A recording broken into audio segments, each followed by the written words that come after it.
Le Tupolev 154, le modèle de l'avion militaire qui s'est écrasé dimanche en mer Noire, a été conçu en 1964 par des ingénieurs soviétiques.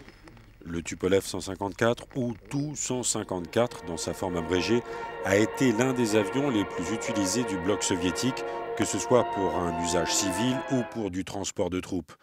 Long de près de 48 mètres pour 11 mètres 40 de haut et plus de 37 mètres d'envergure, le Tu-154 a les capacités de transporter 155 à 180 personnes. Giovanni Maggi est le spécialiste des questions aéronautiques d'Euronews. Il livre son éclairage sur le Tupolev 154. Le Tupolev 154 a été le cheval de labour de l'aviation civile et militaire dans la période soviétique et pendant des années après la chute du rideau de fer.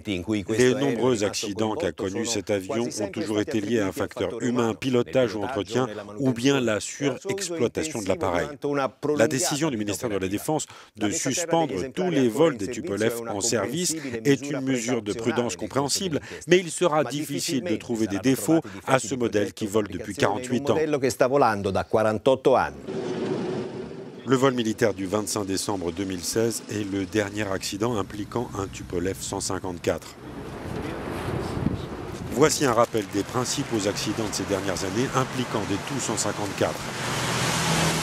En juillet 2001, un Tupolev 154 s'écrase à Irkoutsk, 145 personnes sont tuées.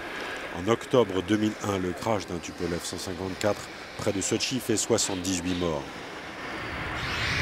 En février 2002, un Tupolev 154 s'écrase au sud-ouest de Téhéran, 117 personnes sont tuées.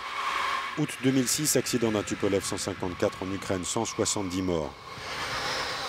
Juillet 2009, un Tu-154 s'écrase après son décollage de Téhéran, 168 personnes sont tuées.